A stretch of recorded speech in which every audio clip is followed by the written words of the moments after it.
1 in 3 have a health condition that impacts their quality of life. We also know this generation is less likely to have a primary care physician compared to those in the Gen X population. So 68 to 91%, they're going to the doctor when they need it. It's more spur of the moment, not in planning and those regular maintenance exams. We also know that in terms of the top conditions this generation is impacting, from 2014 to 2017, all of them saw double-digit increases. And then the most recent report that came out shows that's even more alarming, especially coming out of or being in our pandemic.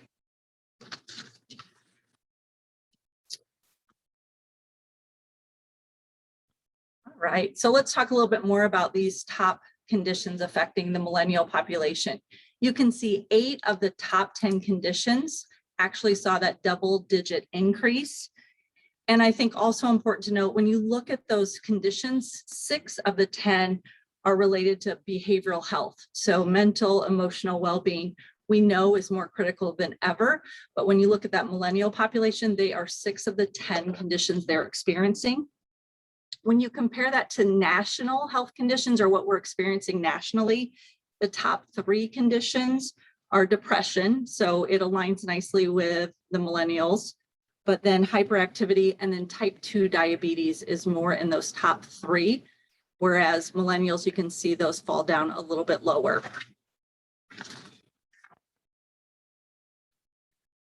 What's important to know is if we do not start looking at this, their health is going to have a huge impact on our economy and the cost of care in the next 2 decades. What we can expect to see is a 33% increase in healthcare treatment costs and a 40% increase in mortality rates.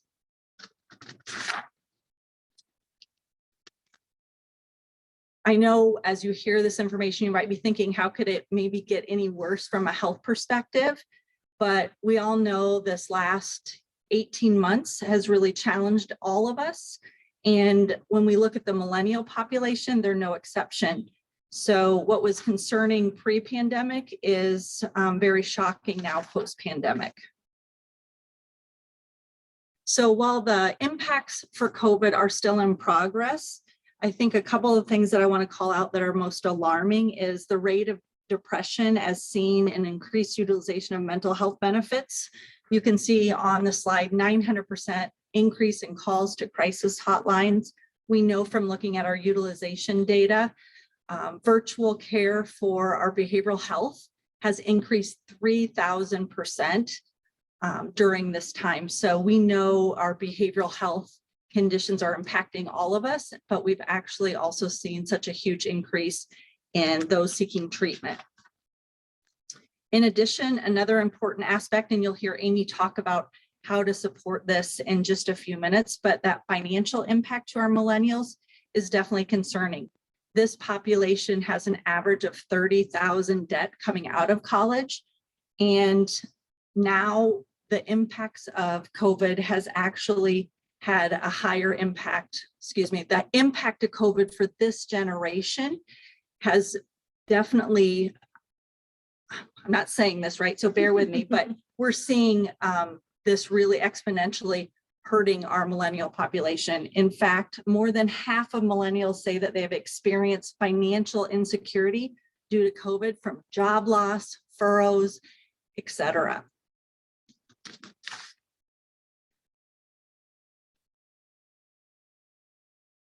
So while it's unpredictable and unprecedented, we can still support our millennials to become healthier or slow their rate of health decline.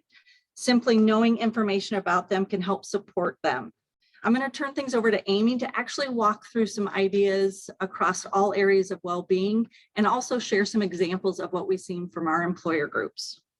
Perfect. Wonderful. Thank you, Julie.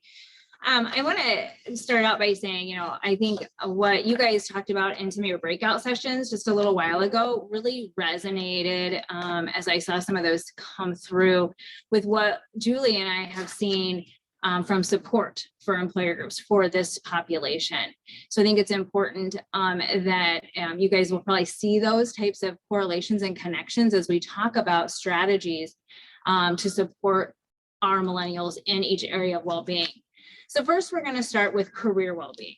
One thing that we know about our millennials is they are highly motivated and they have great expectations for themselves. But one of the things that they have expectations for as well within their career is that they will be mentored toward that greatness. So one of the words that you guys came up with in your last session was mentor. And I don't know if it was directly related to the career well-being aspect, but that's really what resonated with me. And so because they want mentors, they also want opportunities for growth and development. That is very important to them. And I know you guys talked about this as well in your breakout sessions, flexibility, especially with the pandemic, right? They are used to flexible schedules. They are used to maybe working from home. And that really drives their population to that greatness, to have that flexibility. I will say too that they value that over the pay that you may be paying them today, which is always interesting to me when I hear that statistic. I think too, millennials in their career are willing to move around a little bit. So they could be looking to leave if some of these things within their career and other areas of well-being are not being met. So something to always consider when we're thinking of career well-being. So as an employer, what can you do to really ensure that you're hitting the mark when it comes to career well-being for your millennial population? First and foremost, invest in that training and development opportunities for them. 50% of millennials want career development and training opportunities. So mentorship programs, access to tools to help them develop. So it may be an online module. It may actually also be a tuition reimbursement type of program so they can continue their education. They may be looking toward advanced training to advance their career or hit those goals, those lofty goals that they have. So making sure that you have those types of opportunities for this population. Also emphasizing work-life balance, right? So if we think of how this population grew up, they grew up in a household with two incomes. They had both parents working. And for them growing up in that type of environment, that did cause their parents, as well as maybe even them as children, a little bit of stress. And so they may be resonating that. And so they really want to make sure that they have that balance in their life, potentially unlike their parents as they were growing up. The other piece is to thinking about a policy that encourages work-life balance. I know we talked about it even earlier in different breakout sessions where we're talking about those location agnostic individuals. They feel like they truly can work from anywhere. So allowing your employees to do that. So having a policy even around that can help this population. The other thing is preparing managers to actually build relationships. A lot of our managers may come from a different generation. And so they're really a transactional type of manager. So they're not really focused on maybe making a relationship with their employees, just making transactions. Have you done this? Have you done that? And not necessarily the how are you doing? What can I do to help type of manager. And so really your millennial population is looking for those authentic relationships versus transactional relationships. And so helping your managers build those types of skills can really help the millennial population in their career. Community well-being. One of the things that I love about our millennial population is how committed they are to the communities in which they live. They really do want to embed themselves no matter where they land after their college career. So whether or not you grew up in the community or you moved there after college, they want to have access and a sense of belonging in those communities, and their volunteering is expected to increase over time. So as an employer, how can you develop or encourage those passions that your millennial population has? Because they're looking to fill this passion in that community as well as within your organization. So a few things that employers could do to really assist the millennial population is to incorporate a community focused in your well-being strategy. When Enid first asked in the start of our discussions today, a waterfall question about if you already have a well-being program in your organization, the majority of you said yes. So my assumption would be that some of you have a list of activities that you encourage your employees to do on an annual basis. One of those could be a community focus. Could it be a matter of, volunteering for that favorite organization, or getting involved in some type of organization within the community? And so that could be part of your overall well-being strategy. Another thing is to offer volunteer time. We have a lot of organizations that we work with that offer a volunteer time off type of policy, where they may give their employees 4 to 8 hours every year that they can actually go and use their volunteer time and get paid to do it. So it allows them that work time to volunteer time. And so it's a great advantage. There's other things that you can do as an organization to encourage volunteer time, or even donations to your favorite nonprofit, and doing a match. You could also celebrate as an organization how much volunteer time you've done. So if the organization as a whole has done 10,000 hours of volunteer time that year, celebrate that with your employees, whether it be virtually or whether it be in person. Celebrate that, or even have a Volunteer of the Year award.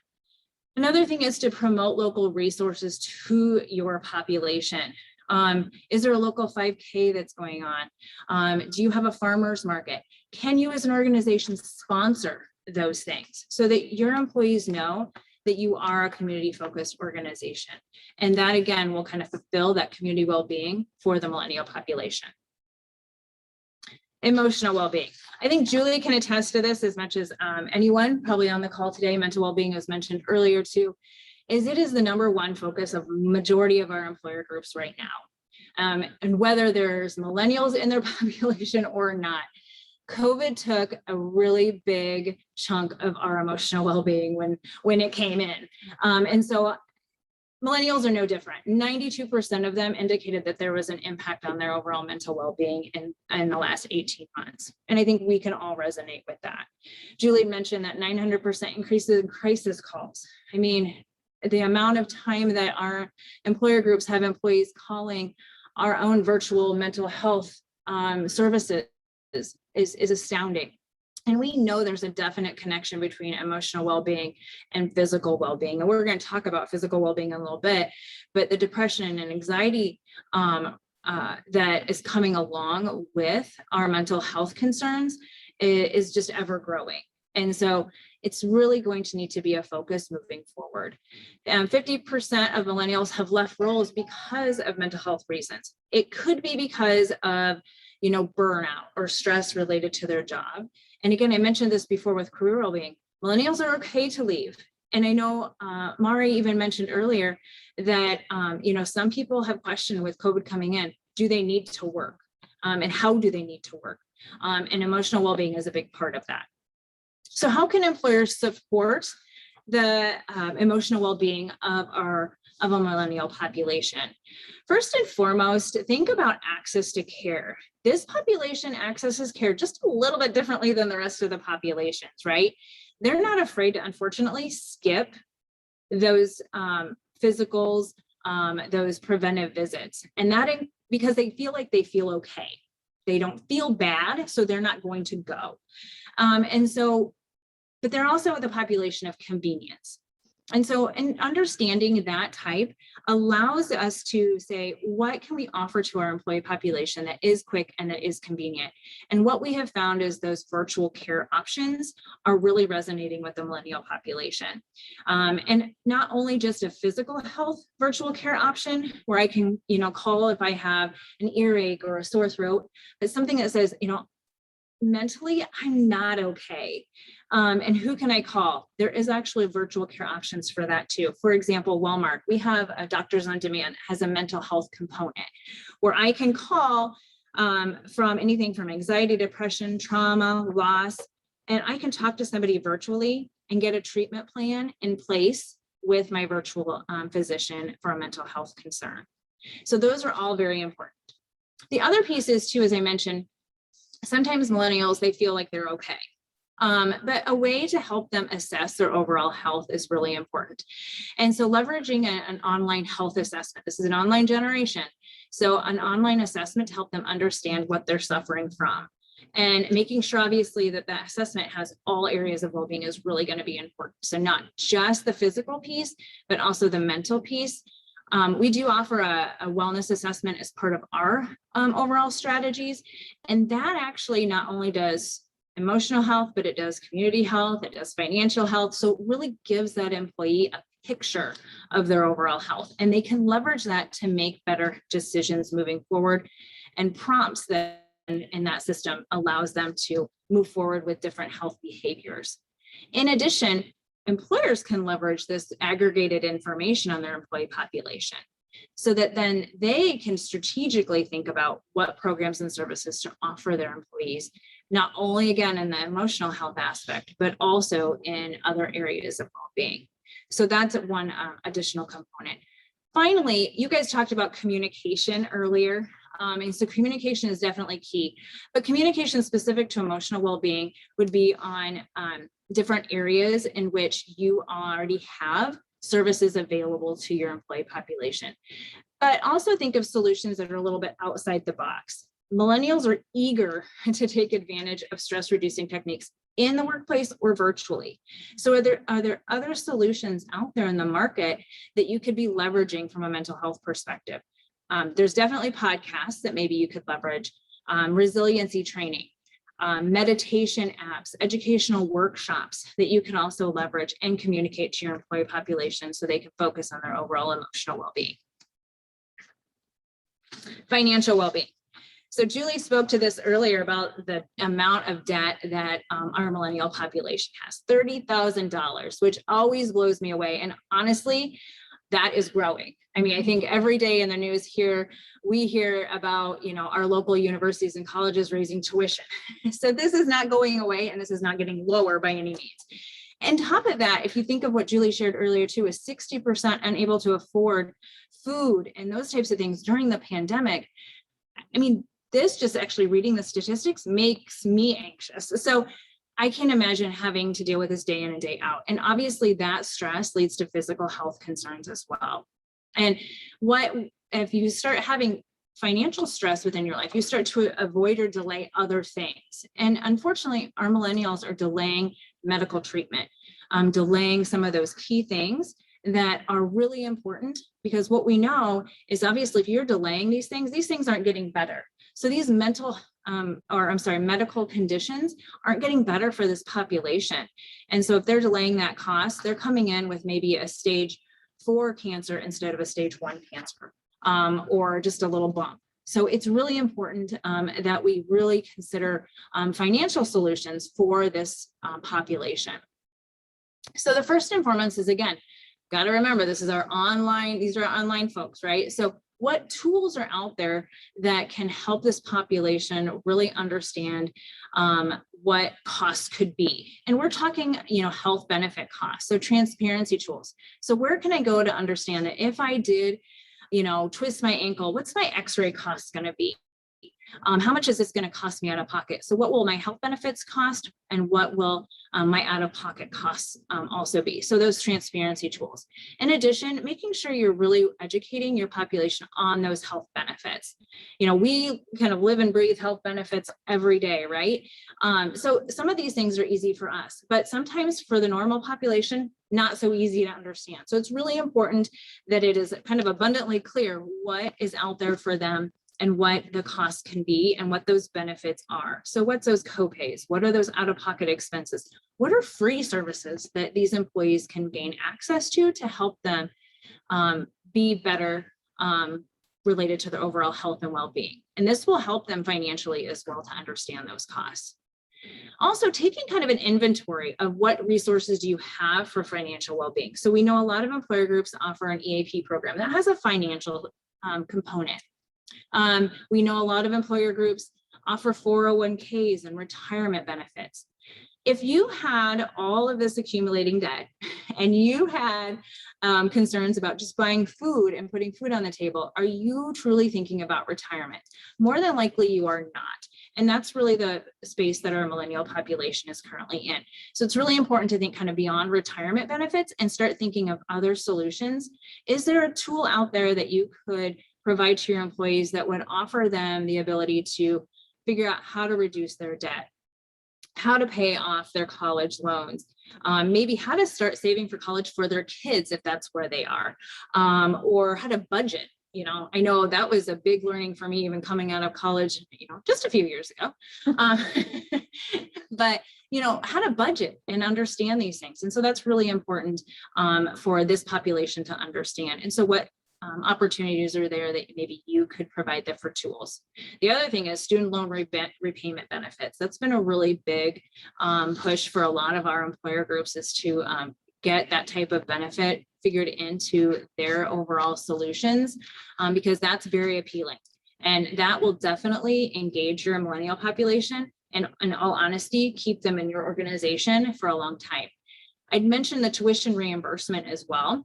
That will also extend the longevity of a millennial within your organization if they know that you're working toward their same career goals, and also providing some financial assistance from a tuition reimbursement program. They will stick around and remain your employee, and more than likely a very engaged employee moving forward. Physical well-being. Julie shared these statistics earlier, so I'm not going to necessarily go over them again. But one thing I would actually add, and I don't think was in her slide previously, was, while they already have some definite health declines, COVID didn't help. They have started increasing their unhealthy behaviors.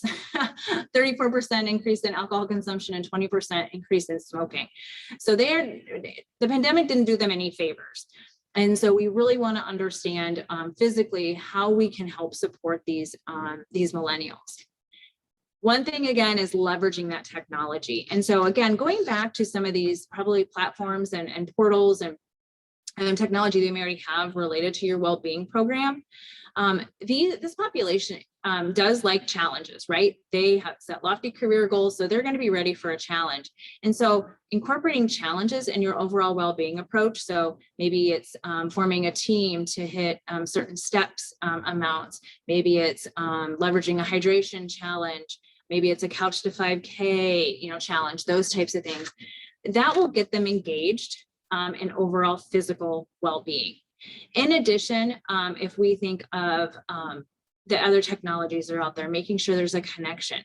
So we know that a lot of people have devices. Over 40% of your millennials have a device.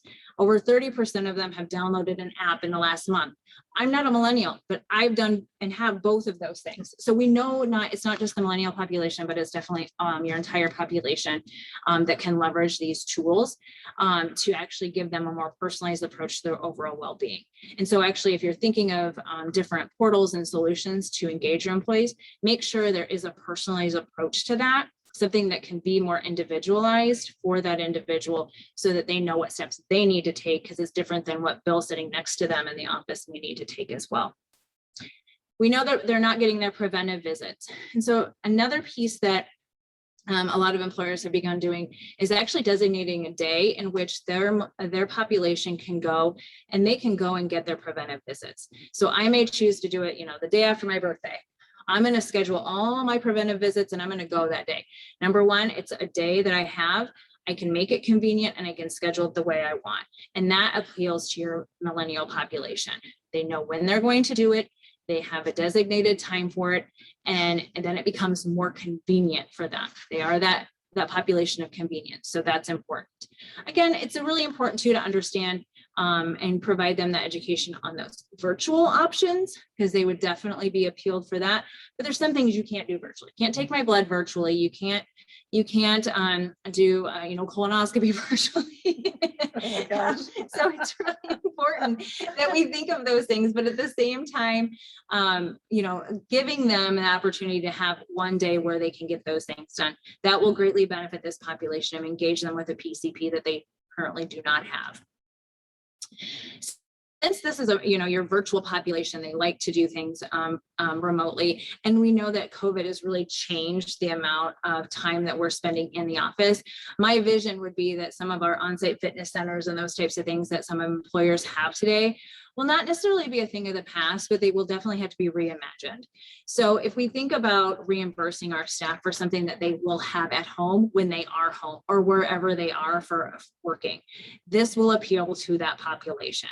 So being able to have some virtual platform that will maybe allow them to have a class pop up at noon to do some yoga, or another platform that may have some weightlifting techniques, or just definitely strategies around some virtual options for overall physical health will appeal to this population. Social well-being. While this population is definitely a connected population, they are also the loneliest generation. So I think if you know a millennial, you can definitely probably relate to why they're called this, but they don't tend to have a best friend. They don't tend to have, a really social presence. And so they kind of need help with this area. And they actually believe that employers can help them with this. And so there are some things that employers can definitely do to help your millennials become more socially connected. And I know it's even more challenging with the way that we're working today, but there is ways to create it. A few things that I know personally we have done here at Wellmark, as well as I've seen other employers do, is utilizing the platforms that a lot of employers have invested in because of the virtual work. So Microsoft Teams, I'm not necessarily plugging Microsoft, but nonetheless, Microsoft Teams is a great way because you can be on camera, you can actually see somebody, and you can have an actual connection, whether it be for meetings or whether it be for gatherings. But you can also use it just to check in.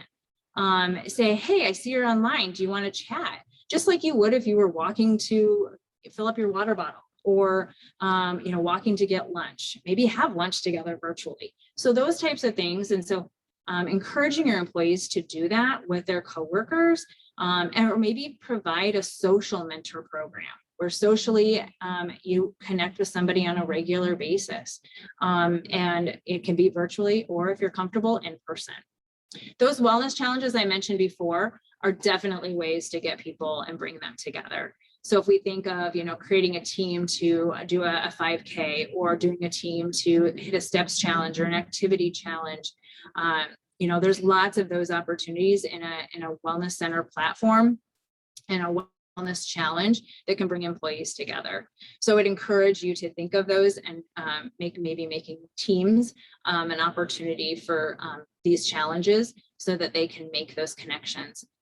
One thing I always like to mention when I'm talking about, social connections at work is that there was a statistic quite a while ago about how people are more likely to stay with an employer if they actually have a best friend at that employer, or somebody that they care about. And so that's really important, especially creating that type of relationship and that kind of connection. Your millennials will value that, and they will be more likely to stay with your organization. Encourage your managers and your leaders to also help create those opportunities.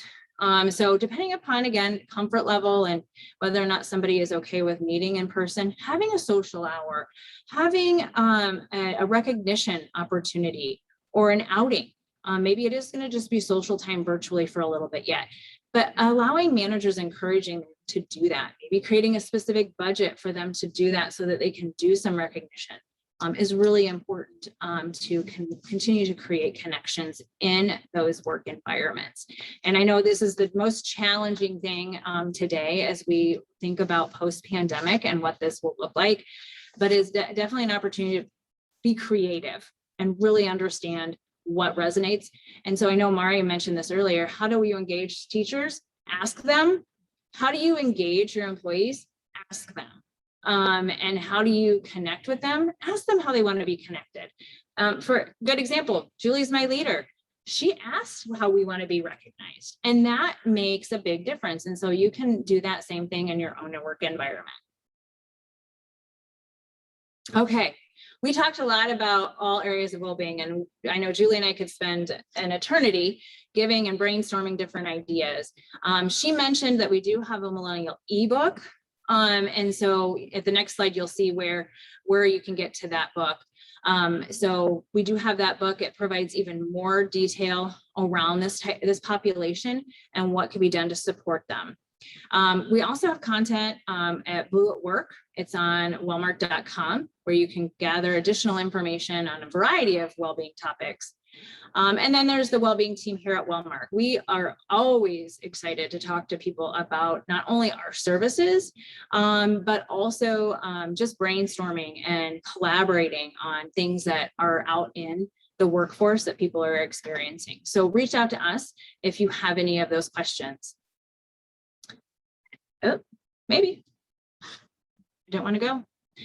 The next slide will say at some point how you get to that millennial ebook. So hopefully it'll pop up here shortly. Maybe, oh, there, see, there it goes. So there's how you can get a copy of the ebook as well. Enid, I don't know if we have any questions that we can answer. And I have no idea on our time.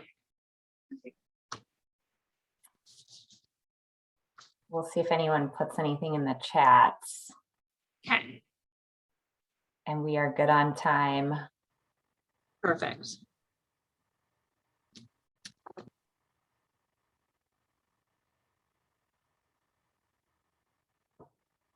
I know, I just wanted to touch base. You mentioned agencies offering, volunteer time, and that's one thing our agency does. We can take a day to go out and volunteer for something in the community.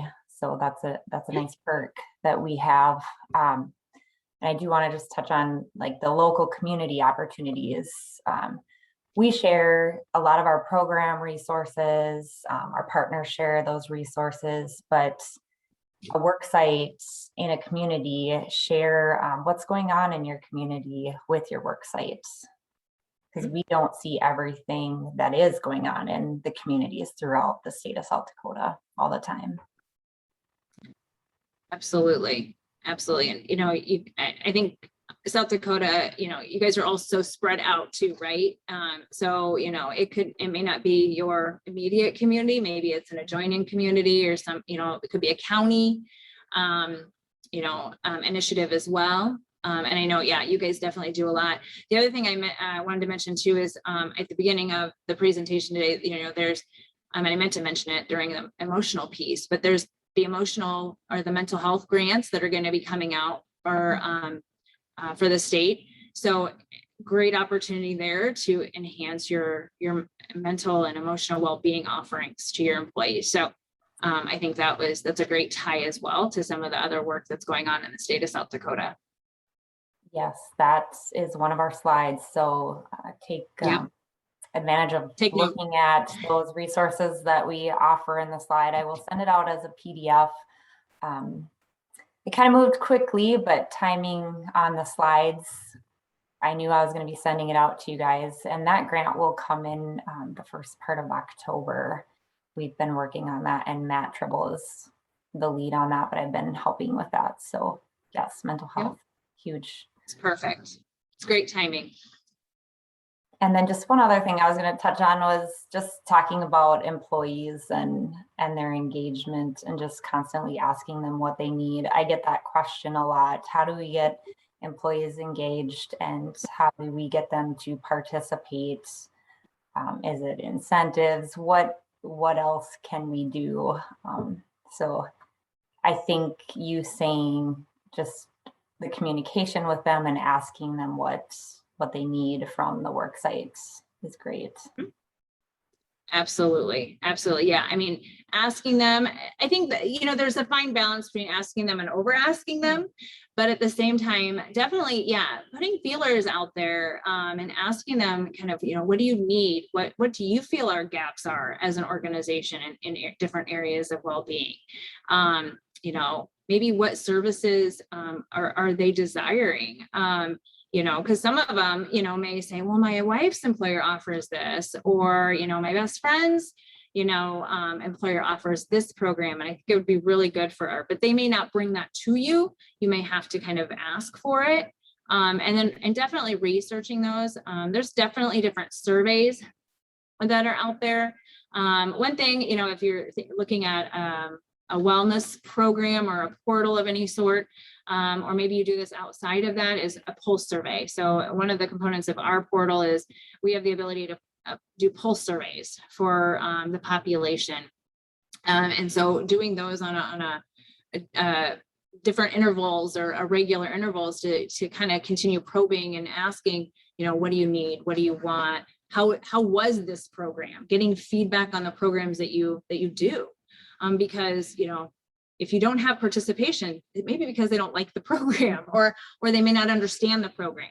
So continually asking all of those questions, especially now that you may not see these people on a day-to-day basis, those surveys are going to, I think, be more important than ever. I don't know if you would add to that, Julie, but I really do think that, that's going to be the kind of the way to continually garner data from this population, and any population, because otherwise you may not know, you don't have the water cooler talk. How often do you do your pulse surveys? It does vary by group. We do kind of consult with our employer groups to see, based upon what other surveys they may be doing in their population. On average, I would say once quarterly would definitely be sufficient to kind of gauge what is going, what you may have going on, as well as what they're interested in moving forward.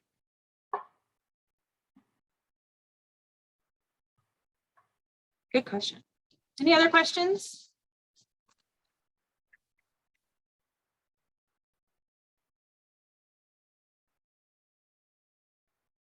All right. Well, thank you, Amy and Julie, for sharing great information with us today. We are a little bit ahead, but we'll go ahead and come back here at 2:30. So 2:30, we will wrap up with our last session. Thank you. Thank you. Thank you.